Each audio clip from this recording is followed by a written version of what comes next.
Awesome. Good evening, everyone. My name is Oliver Maruda. For those who don't know me, I'm one of the founders of the Whisky List, and tonight we are chatting all about Craft Works Distillery with the one and only and now celebrity status Crafty himself. Some quick housekeeping before we get started. Get your tasting kits out. If you have 5 glasses, I recommend pouring them out into your glasses to letting the whiskies breathe. I'll run through the tasting order in a second. Actually, I can run through it now. We're going to kick off with the Craft Make New Make Spirit, so we can try whiskey before it's matured.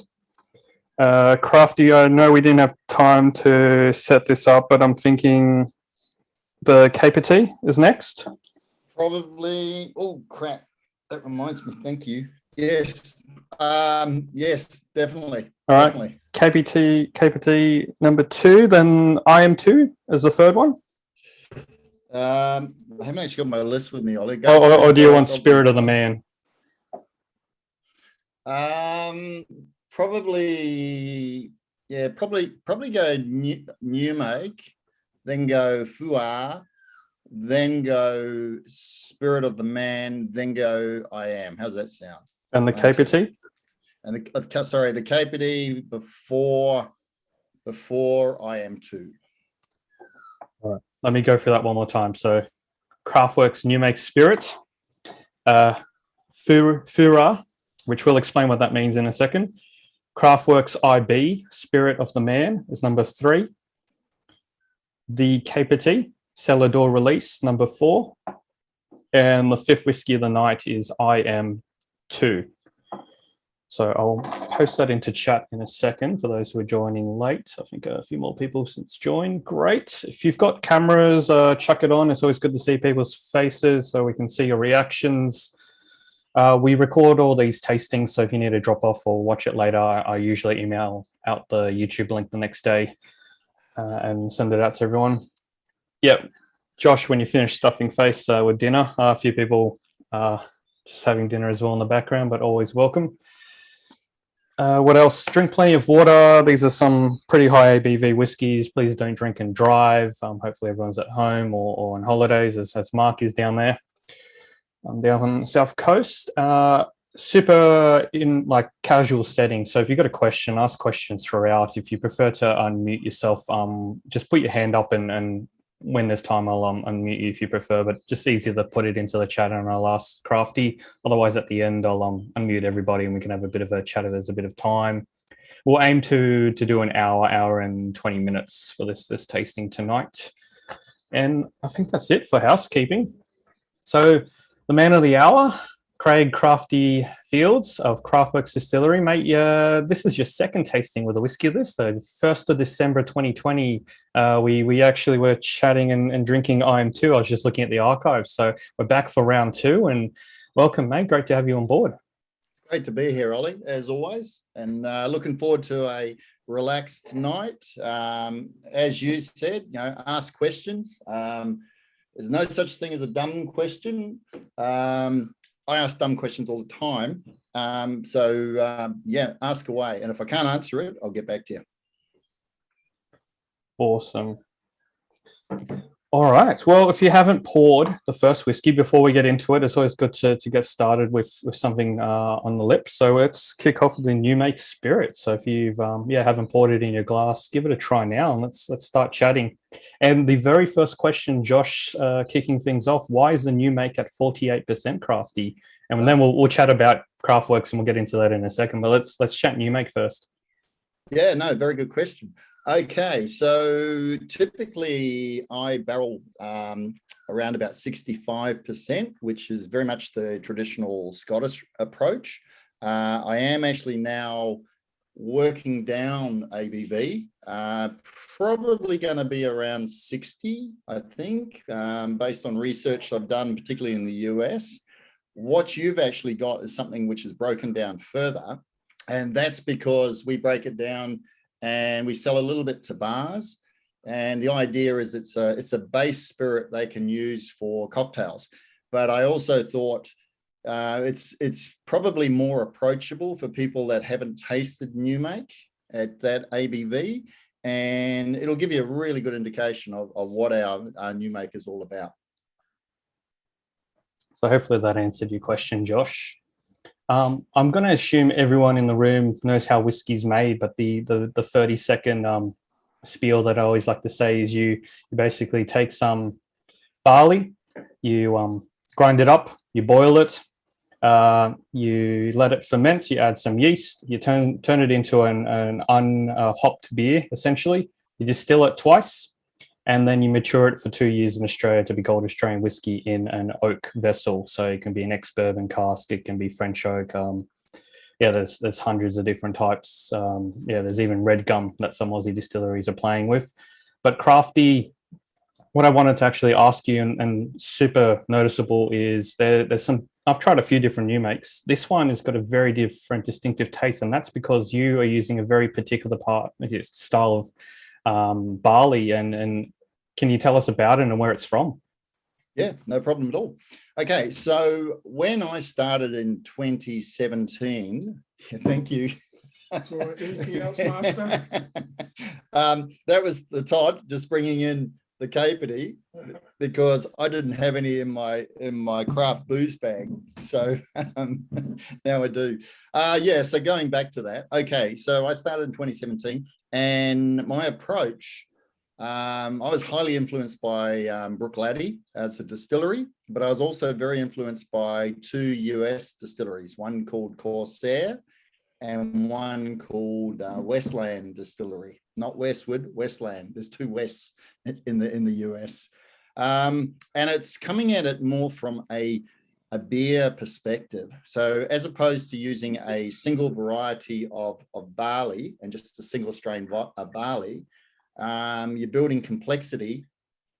Think about beer, and if you think of like a lager compared to a stout and the different flavor profiles. So I really hone on stout. I love stout. And I thought, well, why don't I make a mash bill that's using a variety of different barleys? So what you've got there, what's called base malts. So they're your building block malts. They give you very good alcohol yield, and that's what you're looking for in barley sometimes. And also it's got what's called roasted malts, and roasted malts is a category of various malts.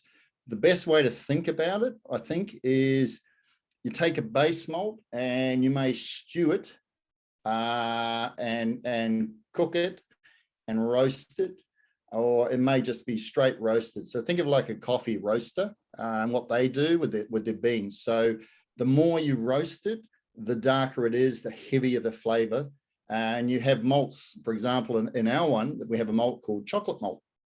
But we also have a malt which is called, and this is very cool, it's called Crafty's Special Roast.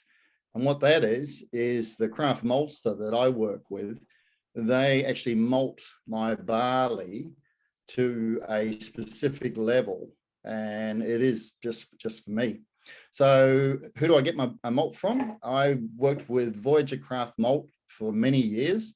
They Stu and Brad, they are now part of Witten Malt House, which, guys, if you just want to have an experience on malt and good food and good beer and get the connection between grain and beer and whiskey, then definitely go and spend some time at Witten Malt House just out of Griffith. Highly recommend that. So so Voyager Craft Malt, I work with them on other projects as well. So right now I've got a project where I've actually got there we are. That's the place. That's the place. And so I've got a project which I'm working on, and very soon we're going to have wood shavings from a cooperage floor. We're smoking our malt with it. We did it last year, and it was experimental. It was quite a light smoke. So we're doing it again, and we're doing a heavier smoke.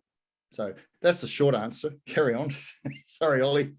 No, it's always good to dive in. A lot of distilleries and a lot of, I guess, textbooks we've read over the years and stuff, magazines, doesn't matter who's talking about, they say, 50, 60, 80%, some even claim of the flavor comes from the oak vessel that it's the whiskey, the new make spirit's been maturing in. You, on the other hand, are starting at the very base ingredients and even working with all these different malts essentially to get a unique flavor of new make spirit. And I imagine then when you put it into different vessels, you've got a whole, how vast your flavor profile is going to be is, starts from the very base ingredients. And I think that's one of your starting principles, right? Very, very much so, mate. I'm a firm believer in it's the balance between the spirit and the wood, what you're trying to achieve. You don't want the cask to monster, and you don't want the spirit to monster the flavor. So I start with a very complex new make because I believe that's the foundation of the whiskey, and then seek balance with the casks. Now, my whiskies are very big whiskies, sort of end of night whiskies is the best way to describe it. If you compare IM2, which you're going to try shortly, to IM1, IM2 is a lot more elegant and subtle compared to the big woofy IM. And that's the journey that I'm on, is I'm seeking more balance with the spirit and the cask. I'm not there yet. I'm definitely heading the right direction, but I want to get to a point where you hear even up to 80% of whiskey flavor is barrel. I reckon it's more like 50, 60 if you can do it right. So it's a level of sophistication that I'm applying, but there's a lot of craft distillers in Australia doing exactly the same thing. We're all on this journey of exploration. It's good to hear. Has your new make spirit changed over the years much? Yeah, it has, from when you tasted it last time, a lot. And the final tuning. So this is called I Am. It's a profile, and I'm after a certain flavor profile, and I've stopped tweaking I Am now. And it was during COVID-2 lockdown. I spent 3.5 months in the shed on my own. So I'm in Capertee, which is 3 hours west of Sydney, effectively. And I go between Sydney and Capertee, for those that don't know. So my family was based in Sydney, and I was separated for 3.5 months during COVID-2, just to keep the business going. And so in that time, I did a lot of production, and I really just honed in and tweaked my mash bill, and very happy with it where it is now. So I think the way to describe it, Ollie, would be, at first, it was the flavor, and then chocolate was sort of hang off the back, right? It was like the flavor, chocolate. Now it's the chocolate is integrated into the flavor. It's not a standalone thing. It's more integrated, and that's what I was aiming for. I was just about to say, when you said previous, because I remember it, and I've just tried it now for the first time, this adjusted new make, and it was like 2 separate songs. You had like a part A and a part B. Very much so. But now there's like a nice lemon meringue citrus note that's sort of in the top, in the bottom, even at the front of the palate, right to the back, and in on the finish, the choc malt isn't beating, like it's beating a drum, but it's not too heavy either. It feels more balanced throughout. So I'm really enjoying this new make. Andre says, great, nice new make, reminds you of the Manly Spirits one as well. Great flavor. Tom says it's a great new make. So getting some praise already in the room. Nice. What I'm trying to do with the new make also is, so one of my malts that I use introduces a berry note, one introduces a honeycomb, honey type note, and then there's the fundamental biscuit note. So it's trying to pull all those elements together. And you said banging on the drum. That's a really good way of describing it. It's an orchestra, and you're trying to get everything playing at the same time. Well, not playing at the same time, working together, I should say. So whereas before it was choc malt was big in the room, just doof, doof, doof, doof, doof. And others were looking and going, why is he so loud? So now chocolate malt is calmed down. Oh, it's good to I hear. like to describe things like if you talk to me about yeast, their personalities.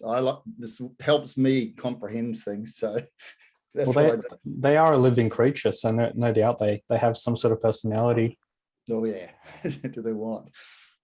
All right. Well, you just mentioned berry notes and then honey notes. I think that's a perfect segue for number 2. Right. So number 2. So pour away. And that's the FUAR one, Fura. Right. So this is taking what you just did and slamming it against the wall, and this is something completely different. Okay, so what percentage have you got of Fua there? I have no idea. You didn't give me one, that's why I didn't put it on the label. All right, okay, good. That's a good start. Okay, I think you've got the higher strength version. So from memory, I think you're about 60%, something like that. Now I've got 55%. And what we're doing, so when you break spirit down or add water to get to the right ABV, there's different techniques. One is you can just throw all the water in at the same time. The other technique, which is more of a brandy technique, is where you do it in stages. And I subscribe to doing it in stages, the brandy technique, because water and alcohol, they play together, but they don't necessarily like each other. So two questions, sorry, Crafty. Go for it. One, what are we drinking? And two, what does Fura stand for? Yep, no worries on both fronts. Okay, so what you're drinking is something experimental. During January, it's too hot to make whiskey in my shed. Wasn't this year, but anyway. And normally I switch in and make rum. But I've been working on a project for a year and a half to make distilled mead. So what you're drinking is something quite rare, distilled mead. And it's an ongoing project. The Fua stands for something very, very straightforward, which is freedom under Aussie rules. And the reason why it's freedom under Aussie rules is because you mentioned whiskey 2 years, rum's 2 years, brandy's 2 years. I can put this in a barrel and there's no rules. So I can put it in and do 3 months. And if I think I've pulled the right flavor notes out of the barrel, then I can release it. So it's freedom under Aussie rules. And the way to think of it is like Fua, as in a Marine's war cry, or Fua, as in Al Pacino's Scent of a Woman. That's what worked for me. You can see Rowan's smiling and shaking his head at the same time. Hey, Rowan, you're looking a little bit Al Pacino there, mate. What's going on? He's representing today with I don't have one of these t-shirts, mate. I've got the bottle. Oh, they're limited supply. I was very lucky. So just on Fua, so I did a lot of research on this, particularly in the US. We did a couple of webinars. So it's myself and a craft mead mate of mine, and now a honey supplier. We've hooked up directly with a honey supplier, which is awesome. But one of the things that is not really done is barrel aging it. So that's something we're going to be doing. We're going to be putting some of this into a musket cask to start with. And one of the things with this is we had one objective and one objective only, and it was not to make vodka. We wanted to show that you could pull aromatics across, high-end aromatics, and flavor. And I think we've done it in spades on this. To me, it's a very interesting spirit. And what you're tasting is very much a work in progress. So it won't be released what you're tasting. But you can see, the aromatics are there. And you get honey, obviously you get honey, but you get other notes as well, and there's a complexity to it. So I've given this to winemakers and mixologists, and they're actually quite excited by it because there's an elegance there. There's a complexity of flavor. So for a mixologist to make cocktails, it's something super exciting, something new. And for a winemaker, they're looking at it like from a wine perspective, which I find quite fascinating. So just jumping into the comments, Tom said I can smell honey in this one. Yeah, it's very front of palate. We tried it just before we did the actual tasting because you gave me a wee sample, Crafty. I said I was quite surprised how much the honey has come through into the spirits because, as you're saying, a lot of different, whether what you use a barley wash or whatever you do, the spirit can strip out all those pre-flavors and you're left with quite a harsh new make. But you've managed to bring that honey note throughout. What honey did you use? It's a combination of honey on this one. So what it was box and thistle, small amount of thistle. And the thistle threw us because we were getting an earthiness, and it was actually the thistle that was contributing. You mentioned honey. I'm glad you did, because when we did the webinars in the US, it was quite good because it was a US webinar, and they sent out honey samples to all the people. Apart from us in the US, in Australia, we couldn't get it, but we listened to all the tasting notes that were coming through. And the thing that came through loud and clear was the diversity of flavor. So to me, it was like, wow, they're drinking single malts from all around Scotland, for example. There was honey, which was avocado-based honey. There was buckwheat honey. There was one type of honey where they actually float barges of honey hives, beehives, in the Everglades on barges and push them out. So it's a very, very unique flavor profile. So that got us thinking about, well, honey, yeah, there's so many different types of honey. So you can have a really heavy, almost like an Isla style honey would be the best way to describe it. And you can have a really light, fruity, Speyside type of honey. So we've done our second batch we're fermenting right now, which is ironbark honey. So we're intrigued to see what we get on that. And just to clarify, because Peter asked the question, and I think I've clarified for him, but just before, I want to double check. It's a mead that's only made with honey and fermenting it, right? There's no barley, there's no ingredients, it's just honey, right? Man, that's a good question. That's a really good question. Yes, it's 100% honey. And there's two comments I'll make on that. So when we did the second distillation, it got me thinking that we don't actually need mead to make this product. Mead for us is an intermediate product. So we don't actually need the flavor profile of mead, right? It's a bit like when you make whiskey. We make a whiskey wash, which is called a beer. But the ultimate is that's an intermediate product to make the whiskey. So what we did is we flipped it around, and we played with the ferment and played with the yeast that we use. So something you would not use to make mead, we use to make this intermediate product. Effectively a honey wash would be the best way to describe it. And the second point I'd make, you mentioned, is the straight honey. Yes, it is. But when you take barley and you mix it with honey, you create a product called braggot, which is very, very rare, very old. And that is something which I want to explore. But I want to deep dive and go down into the malts as well. So the complexity that we build with our whiskey using different types of malt. Visually, I've got this thing of honey and the complexity of honey. We can play with honey. The complexity of grain and malt, we can play with that. Bring the two together and make some really whacked out braggot. So these are ongoing projects. They don't impact whiskey production for me. They're side projects, but it's my own distillery. I can do what I want. It's a great feeling, mate. Freedom.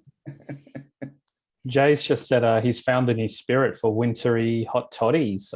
Any chance any of these are coming to market, or you are going to age them, you said? No, there's a couple of things we're going to do. So yes, we're going to release it as a base spirit. Probably I'm drinking 55 right now. I think it may be a little bit less, but we'll release that. We will barrel age it. And so we will release it as barrel aged honey spirit. We will play around with braggot, which will be separate release. And we're going to play around with liqueurs, honeycomb liqueur and whiskey honeycomb liqueur. So we're going to use some of that and blend it with whiskey and play around. So it's going to be, for want of a better word, a feedstock to make other products, but it's also going to be a base spirit release. I can see this drizzled over hokey pokey. Yep. We've been playing with that. There's a lot of things. Put that on ice cream. Yeah. There's a lot of things you can do. Or even vanilla ice cream. It's too good. All right. Just conscious of time. We're 30 minutes in. Where we're only 2 whiskeys deep or 2 spirits deep. Oh, shut up for a bit. No. It's good. Let's switch gears and move to number 3, which I said was Spirit of the Man. No. Actually, change it around, guys. Go for. Oh, hang on. No. Let's stick with the IB first, and then we'll finish it. So I'm just looking at ABV, Ollie. So Capertee 4 is 47, but it's quite a big, robust whiskey. Spirit of the Man's 50 something percent. 55.5. Yeah. I reckon Spirit of the Man. Yeah, all right, go that. So first thing is you might just want to clarify Spirit of the Man. It says Craft Works IB on our little tasting numbers. IB obviously stands for independent bottling. So do you want to break it down, I guess, for the audience? You started independent bottling before, at the same time, in parallel with your distillery. Like, how's that work in terms of Craft Works IB and then Craft Works Distillery? Yeah, good question. So it started in 2015. And what that was I convinced my wife, after coming back from a trip to Tasmania, can I make some whiskey? So I said 1 barrel, and she said, why? And I explained it to her, and I said, we might make some money on it. So she said, all right, 1. So 1 became 10, then went beyond that. So independent bottling is, there's different types of independent bottling. So if you look at, say, Scotland, independent bottling, a lot of independent bottling is where a independent bottler will go to a distillery, they will buy a barrel, they will take it away, and they will sell it under their brand. Independent bottling in Australia is different. Scotland's, I said Scotland, didn't I, before? Yeah. Okay. Yeah. So Australia, it's different, and my approach is different, as is other ideas in Australia. So what I do is in my early days, before I had my still, I would talk to people in the industry, friends, and I'd say, mate, can I buy some of your raw new make spirit? So that's the first thing that you tried. I will take it away. I will put it in a barrel of my choice. I will mature it in my location, and I will make a completely different whiskey than you in a very collaborative way. And I will release it as a Craft Works Distillery IB. And if you want, I will put that the new make was sourced from your distillery. Now, they like it because in a way it's sort of R&D for them to see how their new make spirit can make a different style of whiskey. And so it was very receptive. And yeah, I've got some IBs just tucked away, doing some really good things. I got some really good ones from Tin Shed. So that's an equity, Smitty. I got some, before they became world famous, Florio. I got a couple of Florio casks, which is pretty awesome.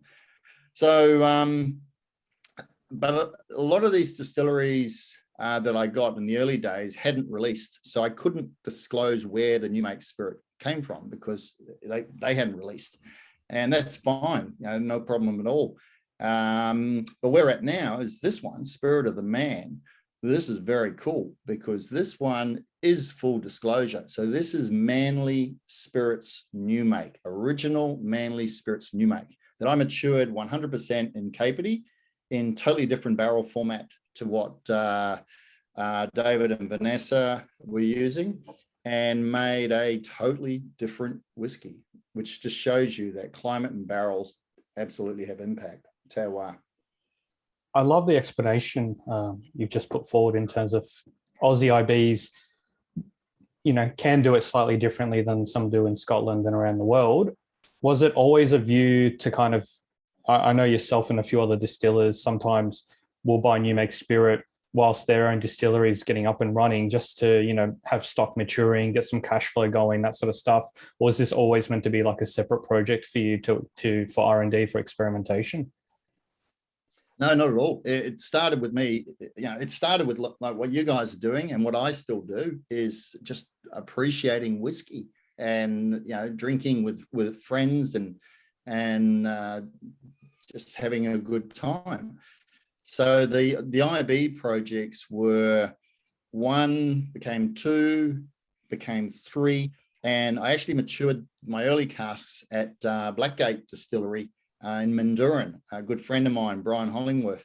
And when it became 10, he rang me up and he said, mate, get your own bloody shed, will you? You're taking over my shed.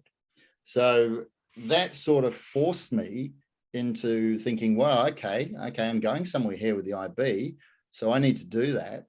And it just seemed like a natural progression after IB that I wanted to make whiskey myself. So then I started working with a brewer, created a mash bill, which is the grain recipe, used their equipment, made beer to make whiskey. And then I finally got to a point where I started brewing myself, milling, brewing, distilling. And that's pretty well where I'm at right now.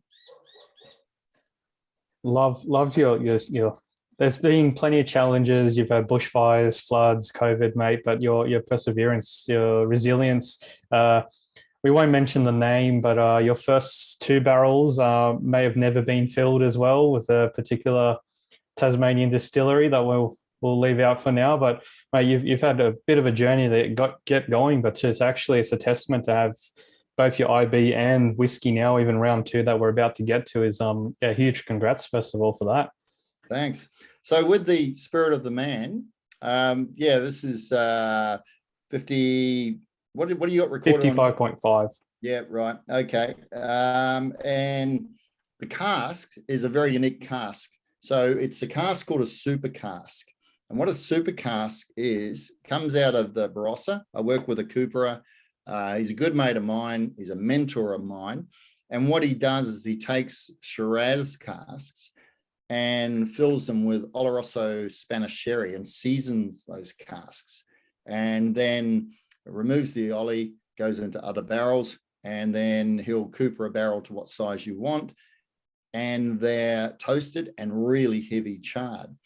And what Youngie's trying to do is he's identified, as others have, the blue rings. There we are. So the blue rings are the super casks. They're all super casks, those ones.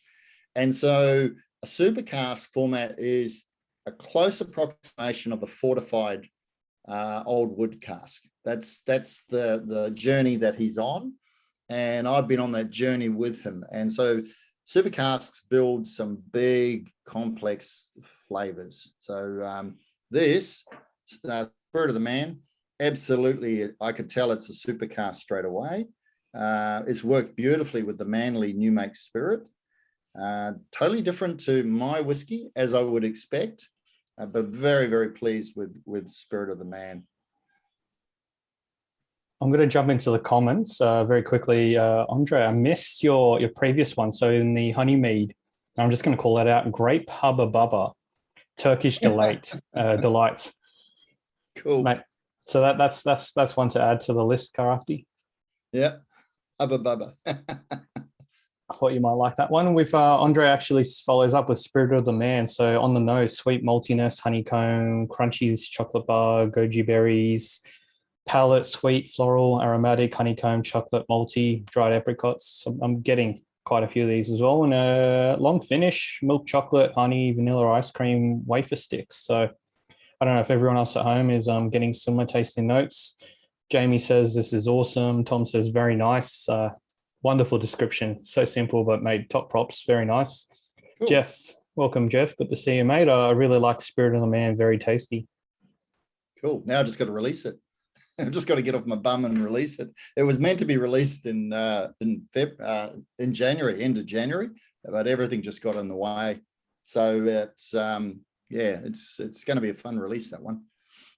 Jeff, I just saw your T-shirt, Malt Whiskey instead of Walt Disney. So it's a great T-shirt there. So we're one of the very first few people actually trying Spirit of the Man, right? If you're about to release it. Yeah, this is the first public tasting of Spirit of the Man. A few people have tasted in the shed, but not many people have tasted this one. And do you have a price for those at home who are considering this bottle? Yep. So it will be 180, and that's 500 mils. There you go. And once I get labels, I'll release it. So good question from Jeff, and actually we're about to segue into the next whiskey, and it's all around the distillery. But he goes, Crafty, I travel to Mudgee annually. So do you have a cellar door, and do you do sales? I believe you just actually updated your hours, Crafty. Yeah, which is very, very good. So Mudgee, specifically Mudgee, is a target region for us. We're 45 minutes down the road from Mudgee. You got to drive past you to get to Mudgee. You do. That's the important fact. You can't miss Crafty, because if you go to Mudgee, you have to stop at Crafty and the pub there as well. Yeah, we're halfway, exactly halfway. And you can't miss us, the Capertee Royal Hotel. That's where we are, the back of the Royal. But go back to Mudgee. So there's two markets. There's a farmer's market and there's the maker's market. And we are in both markets in Mudgee. And we're in a few bars and restaurants and that around Mudgee. And we're getting more and more, which is great. As far as the cellar door, yes. As of this week, I've finally announced that I can afford to have a permanent Saturday cellar door, which means from 12:30 in the afternoon, we're open on a Saturday, and we close whenever we close, depends on what's going on. We have other days as well, but up until now, it's been very much a case of when I'm there, I open the cellar door. I try as much as possible for the weekends. But Ollie, this has all come about because of the, the excise improved situation. So a percentage of what I would pay to the taxman as excise on a bottle, I can actually now afford to employ people to run my cellar door. So that's what that excise rebate was designed to do, and it's exactly what I'm doing with it, as are a lot of Australian distillers, which is awesome to see. So the quick background on that is everyone has to pay excise. It's as we pay GST, we're going to pay distillers, on the other hand, have to pay excise when they're making it. It's just tax on a tax on a tax. If you import whiskey into Australia, like, you can't get around it. You've got to pay excise, and it's based on, it's complicated maths formula. Long story short, the Australian Distillers Association got together. There's almost 400 distillers in Australia. They lobbied the government because we've got wine equalisation tax. There's really good rebates and tax benefits for the beer industry, but the spirits industry hasn't had the love that wine and beer has in Australia. So yeah, long story short, they've first bit of legislation has come through where they've actually giving a rebate. So I think it's up to 300K Crafty. So 50, I think it is from memory. So if you're a small to medium-sized distillery, instead of paying a percentage of, what is it, like 48 cents of every bottle, that you release goes to the tax man, a small percentage of that is now back in your pockets through rebates that then you can then, hire someone or buy bigger equipment or get more economies of scale. And that was the whole purpose of this rebate. And it's great to hear Crafty and a number of Aussie distilleries, growing the industry and taking advantage of it. Yeah. No, it's a great thing. It's a great thing for the industry. The industry is growing. When I got into the industry, I think there was about, don't quote me, but I think about 60-ish odd distillers in Australia, and there's now over 300 distilleries in Australia, which is insane. When you compare it to the US, which is like 2,000 distillers, and you look at their population. I think we've almost hit 4. I was talking to Paul from the ADA. He didn't tell me that yesterday. Jesus. So that, there's a new one every week, essentially. Yeah, very much so. Yeah. All right. Shall we crack whiskey number 4, the Capertee? We should crack Capertee 4. So this is something a little bit different. This is very different, in fact. So the Capertee for us is what I call the entry into Craft Works. So it's a range of things. There's whiskey, we have a gin, we have a vodka, and we'll have liqueurs. It's a 375 ml bottle. Oh, someone just walked into the room. Who's that? I've been in here twice, so shut up. Oh, okay. We'll move the bag out of the way and take a seat, and I'll introduce you. Again. So 375 ml bottle. You got a glass? No, that's wine. We're drinking whiskey here. Go get a whiskey glass. Get with the program. Come on, Todd. Anyway, so 375 ml bottling, and the idea of the Capertee range is to price point it sub 100. It is a smaller bottling, and keep the ABV around about the 46-47%. So the idea is to make it approachable, and we have different cellar door release. So you're trying cellar door release number 4, and compared to 3, compared to 2, they're all different. So it's more the ABV than the style. So each one is different. This one is red wine casks, but it does not taste like red wine casks. And I'll tell you the story in a second once Todd pours himself a Capertee. Capertee? Got a Capertee? All right. So on the label, it says whiskey. It doesn't say single malt whiskey. And for those that don't know, single malt whiskey just means barley from a single distillery. So what this is it's part of the independent bottling range. And what it was I had a barrel which was in a Shiraz cask, but the Shiraz cask was uncharred. It was an award-winning Shiraz cask I got out of South Australia. And when I said, oh, I'll take this away and I'll char it, I'll burn it and turn it into a whiskey cask. And he went, oh, don't do that. You'll destroy all the wine notes. So I didn't do that. And it was one of these casks that just took a long time to mature. Year 1, no real flavor. Year 2, still very new makey. Year 3, started to develop some big flavors, but it was a real, like a Chinese takeaway would be the best way to describe it. So we ended up on the bench, Todd and myself, vatting it, playing around on the bench and trying different barrels. And we found another Shiraz barrel. Blending the two together created this, I think, really complex, rich, approachable whiskey.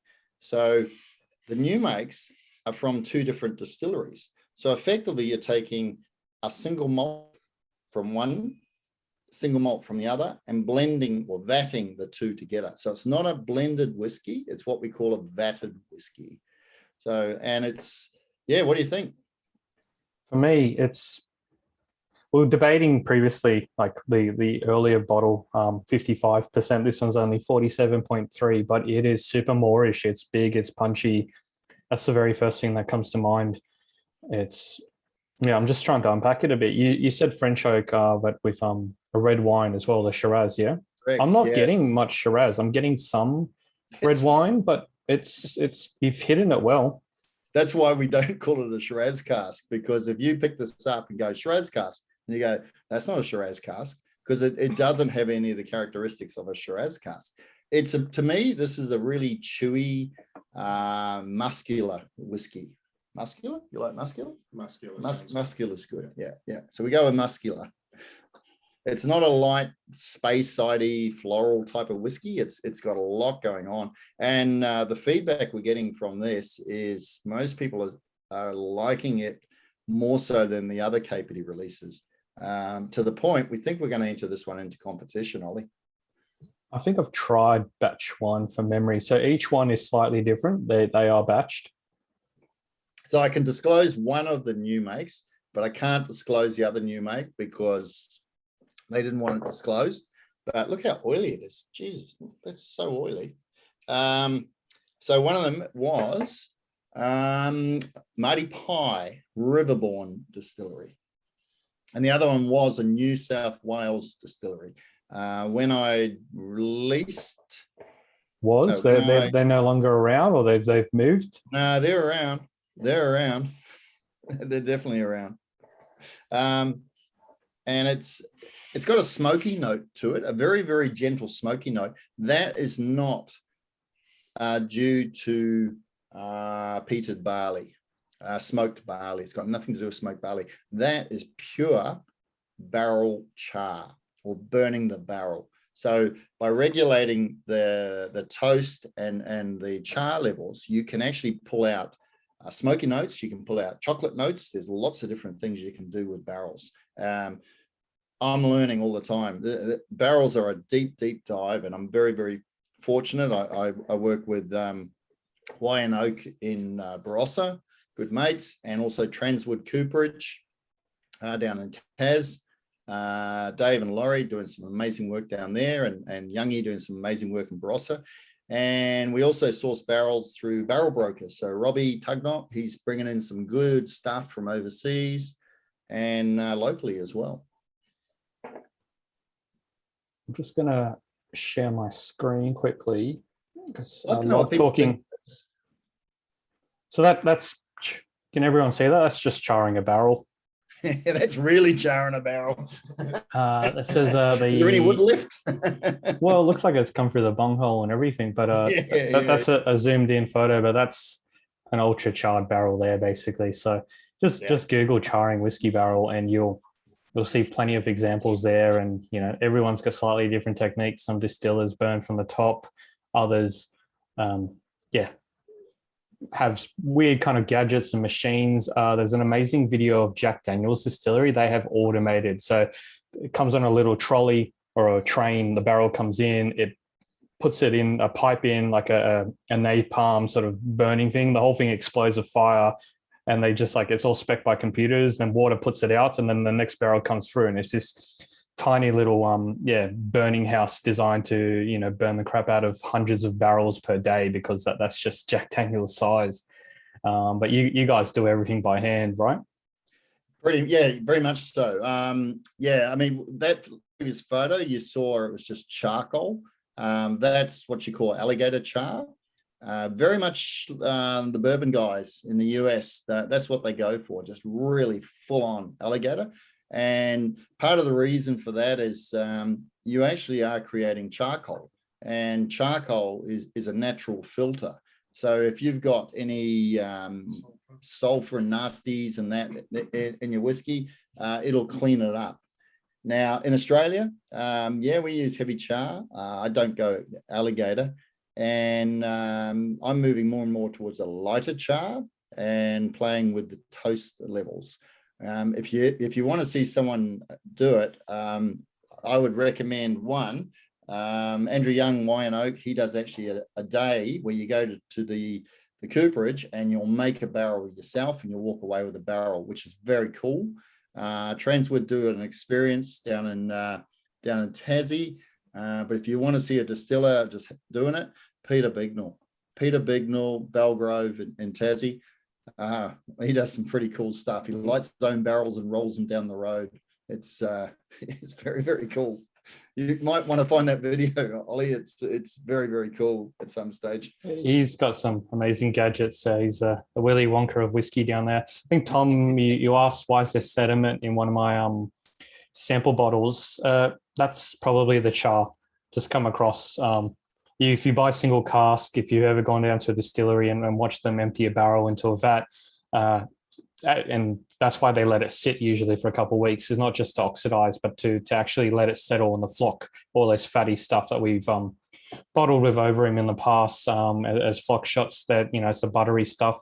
On the bottom is all the char. So there's plenty of char and whiskey all over the world. Is usually anything that's chill filtrated will remove all that. I think it adds flavor. Crafty. I like a bit of char on my whiskey.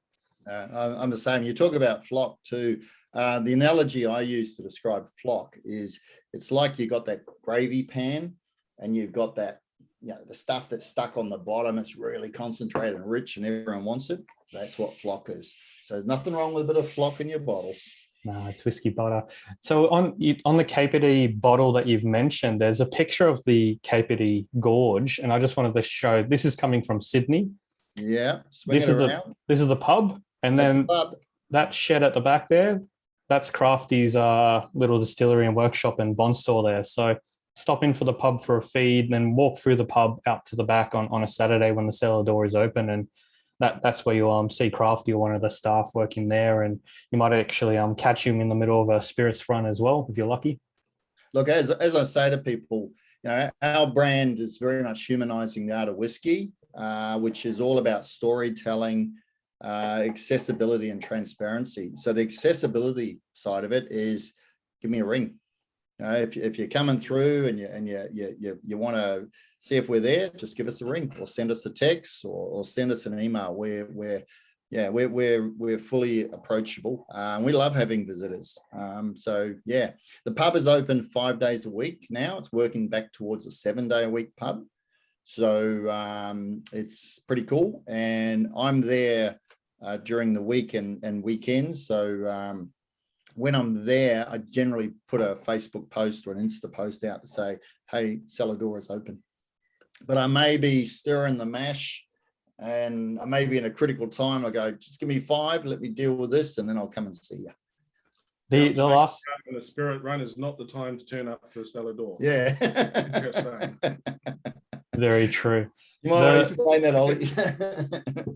I just wanted to highlight the region that you're in. So it's the widest gorge in the world, wider than the Grand Canyon. No, the locals say it's the widest canyon in the world, and tourism say it's the widest canyon in the world. Google challenged it, and no one argues with Google. So it's now the second widest canyon in the world. To what? I don't know. I don't know what the widest. Oh, it might be somewhere in Africa. So they're still looking for that one. Yeah. But you're not going to argue with Google. All right. So we're talking widest, so between the two tops of everything that's eroded in the middle, not the deepest. That's definitely there's plenty of deeper ones out there. But yeah, Capertee Valley on your way past Lithgow out to Mudgee is a beautiful little old railroad town at one point, a mining town, everything in between, and now just a tourism hotspot with one of the best up and coming New South Wales distilleries, Aussie distilleries, I would even say, based out there. Thanks, mate. Good plug. Sorry, is my screen sharing? Behind. It was. Yeah, that's the Capertee Valley. There we go. Sorry, I forgot to hit share. Yeah, it is spectacular. So a little secret, I didn't know until yesterday. I thought it was public knowledge, but what SAS? SAS Who Dares Wins. Yeah, SAS Who Dares Wins. On Channel 7. It was shot in the Capertee Valley the last season. I think the current season as well. 3 seasons, by looks. Oh, really? Oh, okay. So the visuals. It is every time I go down the valley, it's just stunning. In fact, we put it on the label. So on the Capertee, don't know if you can see that, Sort of. but that's that's one of the shots of the Capertee Valley. Grab me. No, don't worry. We'll sort it out later. So yeah, it's an awesome spot. Just looking at the comments now. Love a happy and healthy debate. A few people in the room actually saying they prefer an ex-bourbon or fortified over the red wine seasoned casks. So good to get that healthy mix and debate there. There's a whiskey for everyone out there. Look, you nailed it, right? We're all making different styles of whiskey. There's a lot of diversity in whiskey.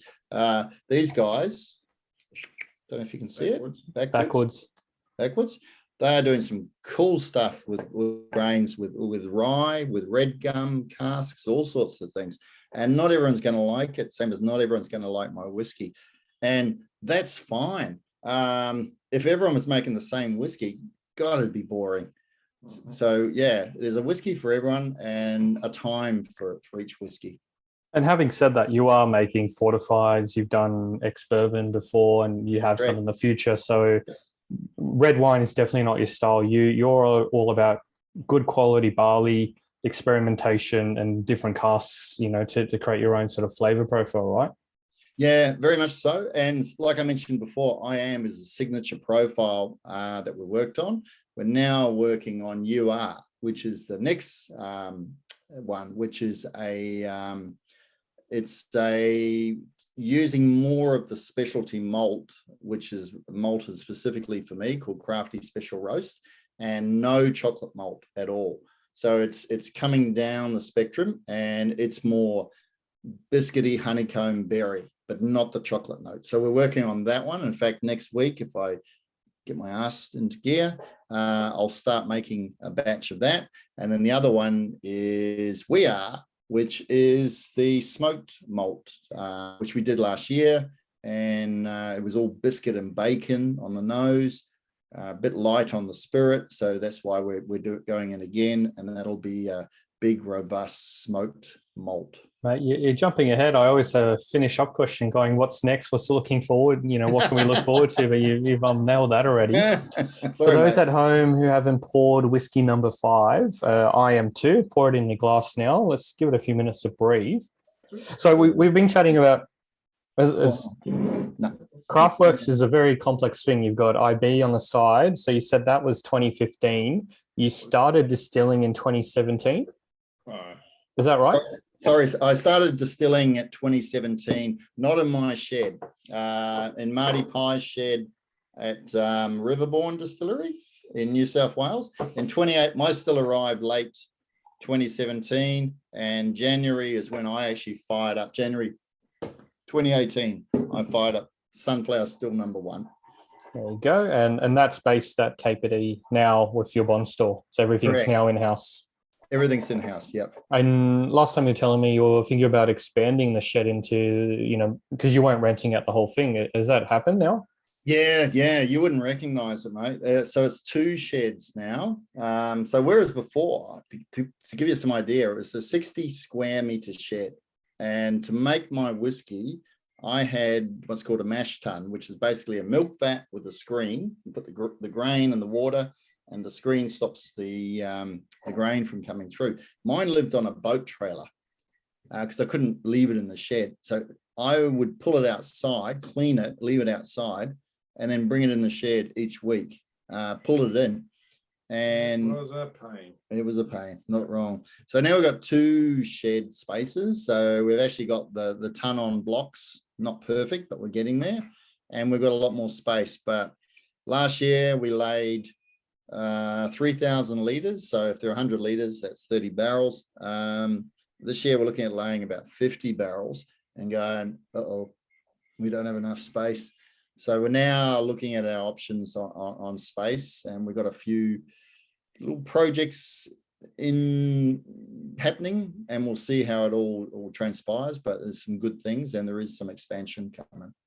Oh, it's good to hear you actually growing. I remember when you was hoping to lay down 5 or 10 barrels per year. So for those who don't know, when Crafty says you have to pull everything out, so I'd spent a night distilling, working with Crafty many years ago when he first got there. You go to sleep, everything's packed away. You wake up in the morning, you're hungover from a good night with Crafty the night before, and you wake up and you have to pull out trailers, equipment, forklifts, barrels, just to have working space. Then you got to sweep the floor, move racks around, and then you can actually access to this, the still. And then Crafty can, do his magic and start distilling. So it's so good to hear, mate, that you actually have room and you don't have to, and pack it up at the end of the day in this amazing Tetris. I don't know how you did it every single time, but it's great that you guys have. Ollie, I'll just clarify. We don't have to move as much stuff around as we once did. We still move stuff. Look, hey, just to add to that too, it's very important that everyone understands this. So this guy here is Todd, we're called the Todd. He has been with me pretty well from the start. Now, he's not on the payroll, but I'm not on the payroll. He gets paid in whiskey, but he is my right-hand man. And for 3 years, I called myself an apprentice. I refused to call myself a distiller. I wanted to do 3 years. And at the end of 3 years, if I thought I was up to it, then I called myself a distiller. So he was the apprentice's apprentice. He's now the apprentice. Coming out of his apprenticeship scene. Without Todd, I wouldn't. Promotion with 1,000% pay rise on 0. Yeah. So without Todd and his wife, Kathy, and my wife, we wouldn't be doing what we're doing, I can tell you. It's not just me. I'm just one person. From a creative aspect, There's a lot of toing and throwing. We would like to say he's the pretty face of the industry, but then would be lying. Yeah, be lying. Yeah. I'm just going to share a few photos from your Facebook page. Oh, Hopefully everyone can- B-Man. That's B-Man. So that is, I'll tell you a cool story. So we got honey from Adrian, right? And he gave us a really good price, and he said, I'll deliver it. And I was like, cool, I don't have to go pick it up. And he goes, can I hang around and play as well? And he had a ball, absolute ball. So that's us loading the fermenter tank. And that's all ironbark, his ironbark honey. Talk about that. That's the wall we pulled down. Oh, Because yeah. You can see how busy it is just to set up there, and there's the fermenter. So you got the guy in the check shirt is Rog. He's a very good mate of mine and Todd's, a local. He does a bit of cellar door, and he'll be doing a bit of production in the future. You got Paul, he's the guy in the shorts. He's the mead maker. And then you got the goofy expression of Adrian, the B-Man. He's having a ball. He's having a ball. There's a shot of the still as well, working hard, Crafty on the ground. That's when we were just, oh yeah, that's a photograph of a photograph. So that's the still when we're distilling the honey spirit. So you can see we distilled it into glass vessel, which was fun. And that's Paul's son, who has got a really, really good palate for a young age. Man, the still looks great. That's a little bit Craft Works Distillery, but tell us about this whiskey, because yeah, I've noticed some people are already writing tasting notes and everything about it, Right, and then we got some questions as well. But yeah, I am too. So, what are we drinking? This is IM2. So come back a step. So IM1, when we released it, so that was the first 100% distilled. Which is this one. Oh yeah, you got. Oh, it's a full bottle too. That's I haven't cracked it yet. So that was our 100% mash bill, stout-based mash bill that milled, distilled, brewed in Capertee, 100% Craft Works, not IB. So we loved it, and we released it at 62.7 natural cask strength, because we thought, well, let's do it justice. Let's people break it down to what they want to. And it was our first release.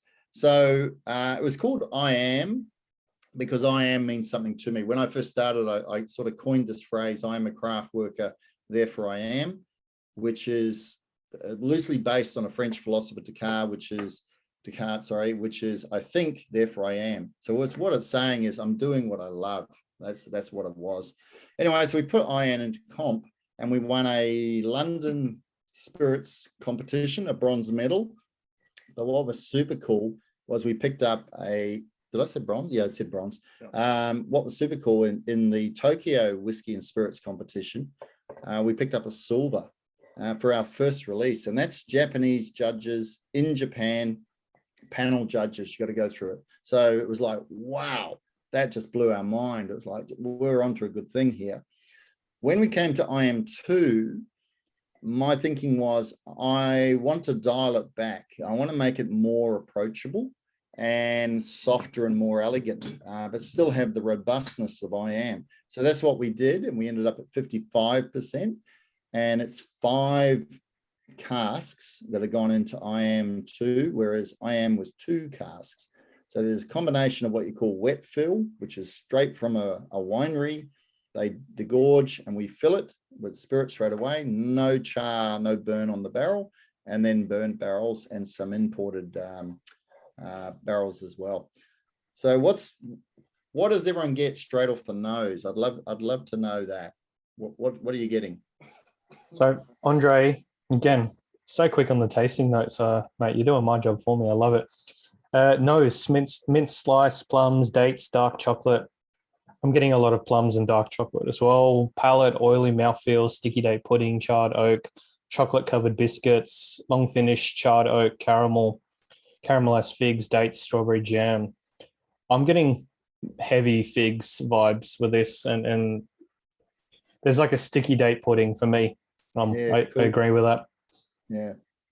Well, what you got going on there is, so the new make is very complex, as I've described before. But the barrel program is very complex on this. So what we've got going there is, number one, a wet-filled Mudgee winery called Peter Van Gent Winery, and we work with them closely. And it was Cornelius port cask, vintage port cask. So I picked it up, bang, spirit straight in, bang, mature. And that gave a sort of, when it was developing, it gave sort of a cough syrupy note, which I really liked. I thought that was a real good foundation to build something on. Then we had a super cask, which I described earlier on, which adds this big bang of toffee and richness. And then it was 2 old wood PX, so Pedro Jimenez sherry casks from Spain, heavy char. So a combination of that. And then I played around with it for a while and ended up putting another half cask of PX cask, and they just brought it together. So when we're crafting whiskies, what I'm looking for particularly, and Todd, of course, is aromatics. It's got to have good aromatics, a good nose on it, and long finish. Those are the 2 main things I look for. And then I look for building out the palate. So, a good front palate, a good mid palate, a good back palate. But if you don't have aromatics and you don't have length, you're in trouble straight away. It's reading a few other comments. Super interesting to hear that you've mixed different barrels. Like when other distilleries just put a batch together, it's always the same. They're all 5 ex-bourbons or 5 tawny or whatever you want to do. So you've gone for a completely, I guess, mix of different things just to get a particular flavor profile. But Peter says here, I'm not too much for tasting notes, but I am too. For me is funky, sweet, salty, and savory, yummy. Tasting notes can be as simple as complex as you want, first of all. So the fact you've said funky, sweet, salty, and savory, I completely agree. I get all 4 components there. And Jay says a dark chocolate on the nose for him as well.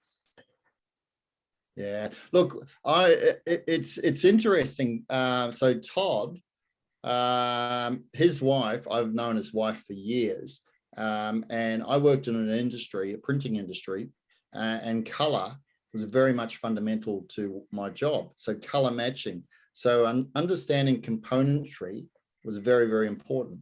Todd, exactly the same. Color is a very important understanding. So blending different pigments to create color, I actually believe that we apply those techniques into our whiskey making.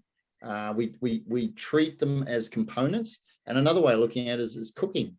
It's like cooking with ingredients, right? You take a bit of that, bit of that, bit of that, play with it on the bench. Yep, that's interesting. Needs a bit more of that, needs a bit more of that, and away you go. But it is you're right. It's unusual, particularly for a young distillery. And we are known to be pretty ballsy in what we do, but we're on a journey, and this is only the start for us. We're excited by what we're going to be doing in the future. We've got a release coming out, which is the IM new make profile, and it's single cask. It's going to be released at cask strength, and it's a PX, so it's an old wood Pedro Jimenez sherry cask that's been seasoned with honey. That's very cool. Time and wages. Why? Hey, it's my time and my wages. He owns half the cask. It's good to hear, and love hearing about all these new ones. Before we getting some more comments in, quick question from me on IM2. This new make is your old new make recipe, yes? Yeah, really, really, really good question there. So when you're tasting something like IM2, it's like a time capsule. That's where we were 2.5-3 years ago. Yep. So the new make has evolved. So you're not tasting the whiskey that, if you could taste the whiskey we're making now, if it would be released, it is different than I am. And that's one of the challenges as a whiskey maker. You're making decisions for something you're not going to know what the impact is for years. Yeah, we were chatting about it before, but I've even got a bottle of It's one of my prized bottles. I love this bottle. Oh, Jesus. Oh, Black Soul Beast. We tried out the oak barrel, amazing whiskey. A lot of your earlier whiskeys were quite heavy on the chock malts. I think you were just dialing it up. We were talking about beating the drums. Each release of single malt whiskey that we've tried from the distillery over the from last tasting throughout in between, you're getting more balanced, and you've always said you're an apprentice. You're always learning, which I love to It's great to hear that. I have to give you a ring. Sorry. Call you back. That was actually Youngie, my Cooper. Well, tell him we're talking about him. But yeah, each time we try one of your whiskeys, there's more balance in there. The chock malt's there, but I'm just thinking, how good would IM2 be with your new make that we've just tried? Because I'm getting a lot of those roast malts at the end, but I think it can be improved a little bit more. So I'm just really looking forward to IM3. Is that going to be a? Yeah, we're actually starting work on that next month, and that is going to be a very leisurely approach. Really want to creep up on IM3 because it's actually going to be called IM batch 3. Because what we did with IM2 is we broke it in the sense of IM was 62.7, and we didn't want to release under IM at 55 because people will go, but that's totally different. That's not the same whiskey. So the idea was we broke it. We've now released something at a lower ABV. And so now we'll go back to the original IM and just put batch 3 on it. So IM will be a signature profile for Craft Works going forward. Our DNA, what's really excited me is we've developed a DNA in a very short period of time. I thought it would be 5 years before we got to a point where we could actually say that's a Craft Works whiskey just by nosing and tasting. But IM is definitely there. So just to recap, because I know you love experimenting, both of you guys. It's in your blood, it's in your DNA. You're never going to stop learning and testing and optimizing. IM2, what you're saying, is that going to be released as a core range, and then we'll be able to be more widely accessible than a few hundred bottles. You guys are going to be doing regular batches of that, release every few months, so every quarter or every 6 months. Like, is that something that we can look forward to? Probably the IM series. We'll do one IM release this year. I think it's going to be probably August, September, because we want to take our time because we've got other releases coming out, particularly IBs. I'd say 2023 we'll probably have a couple of IM releases, and they'll all be different because we're so small. we got to work with the stocks that we got, so we won't have every IM will be different, but you'll be able to pick it up and go, oh yeah, I get that. That's sort of part of the IM series. So if you're enjoying IM2, because I love this one compared, like I enjoyed IM the first one, but this to me is more in tune with my particular palates and tastes as of today. So yeah, if you're enjoying it, how much is this one going to be? And it's for sale, available now, right? Yep, IM's on the website, so it's $180, and that's at 55%. And that's just that's pretty well where our pricing is going to hold as well. Even cask strength releases, we're comfortable at that. We think it's a fair price for the actual product because they are small batches, and we're comfortable with the 180. Yeah, great. Just going to read some of other comments that have just come through because I'm loving this one. So Leo says, you have hit your goal on this one. Great nose and finish, definitely PX refill notes, just a little hot on the last part due to the high ABV, but there's nothing wrong there. Tristan, mate, good to see you.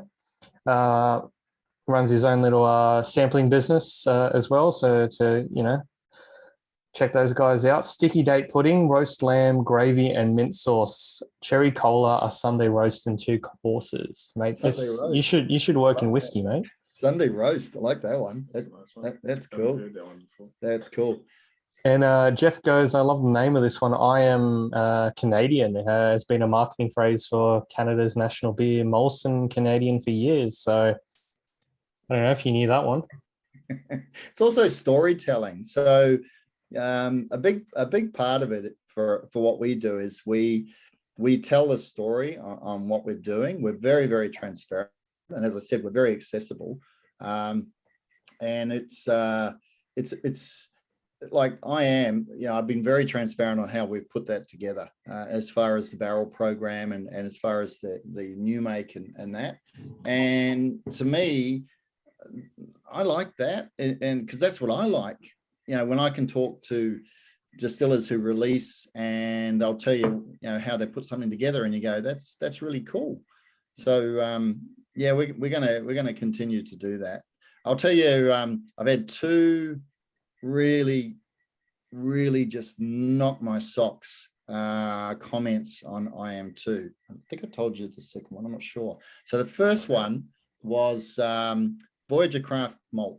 So Stu from Voyager Craft Malt, and that's where I get my barley from. So Stu tastes a lot of whiskies, and his wife is a winemaker, which is very cool.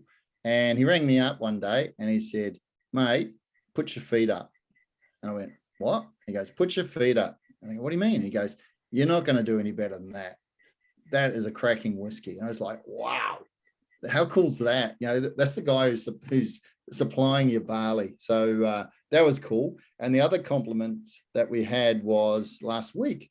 I was seeing a customer in Mudgee, and it was a brewery, funny enough, brewery and smokehouse. And he said, mate, I had a session last week. I had quite a few Mudgee winemakers in, and we did a whiskey tasting, and they all commented on IM2, the level of complexity, the length, the aromatics, all those things. I was like, they're winemakers. Those guys have got really defined palates. So that made me feel pretty chuffed, really chuffed. So it is a style. It's not the only style that we're going to make, but we're feeling really good about it. Very exciting. I've got a couple more comments and questions coming through. Jay from Aussie Dram says, might have to do a Boilermaker of IM2 and a good stout. I was just thinking that. Yeah. Young Henry's motor oil. Yeah, it goes well. That goes really, really well. That's a top one. So you're right. Absolutely. Boilermaker was stout. Nailed it. Good to hear there. Jeff asked earlier on, what's your angel share in Capertee like? Good question. I think it's around too much. Yeah, way too much. So too much. So a Scotsman will get pissed off over 1.5%. It's like, where's it all going? I think we're about 8% from memory. I thought it was 7 to 8%. Yeah, last time I looked, 7 or 8%. Funny enough, whatever ABV we go in at, so like 65 historically, will come out after we're decanting the barrel, will come out about the same. So some distillers go up in ABV as their whiskey matures, and others go down. We seem to just sort of hold around where we are, maybe drop a point if we're lucky. So when we say angel share, as we get summer and winter, the wood is breathing, it's expanding and contracting as the liquid's going through the char into the wood, and you get evaporation. You can evaporate water, or alcohol vapors can evaporate. In Scotland, they tend to lose more water, I believe, and then in Australia, depending where you are and the climate, Tim Duckett famously has said we measure Aussie whiskey in summers, not number of years, because a summer can turn a whiskey good or can completely screw it up. So I don't know if you guys get the same experience with you got minus 10 degrees winters and 40 plus degrees summers, that can have a big effect on your angel share. Wow, yeah, this is one of the learnings for us. So yeah, we get low temperatures in winter. But we're sitting about, I think, 750 meters above sea level. So it takes the edge off the heat. So you can have, in summer, you can have hot days and cooler nights. So you're getting a lot of spirit movement within the barrel in a relatively short period of time, and seasonal variation as well. And Tim, I agree with Tim 100%. It's not years for Australian whiskies. It's how many summers you go through, because that's when the party is. That's when the spirit's going nuts. and it's going into the wood and it's extracting hard. But one of the things that we've learned, and you don't read it in textbooks, but we've learned it, is we get a lot of storm fronts that roll through off the plains, and those storm fronts are low pressure systems. So what they do is they roll through, they actually put a lot of pressure, internal pressure, into the barrel. Now what that does is you can see them, the barrels hiss and moan from the actual bung, and you know that they're forcing the spirit into the wood hard. So we get a lot of storm fronts, and I think, you know, we've got a single cask, a 225 litre cask, which is a big cask. It's only 1 year old, and I would defy anyone to taste it and say that's not whiskey. We've pulled big maturated flavors out of it in a year, and that's a 225. So yeah, we got a very distinct climate. You go down the road, 2.5 hours down the road to Mandurin, to Blackgate, totally different climate. It's dry. Their ABV goes up. We float around. We tend to stay where we are, go coastal. You look at like Manly Spirits or Archie Rose, I think they go down on ABV. So it's all different. Good to hear. I've got a few more questions. I think we're done with the official tasting today. So if you got to run, thank you so much for joining. It's been a good fun, but I'm just going to go through some of the questions and comments because it's nice to actually, if Crafty, you got a few more extra minutes just to get everyone's. Mate, we're not going anywhere. He hasn't cooked my dinner yet. It's going colder on the bench. But officially, I will stop the recording now because it's, I think, a good time. But thanks again, gentlemen. It's been a pleasure. We'll see you at the next tasting because we want to do, you know, we are as the next one and whatever else you got coming. So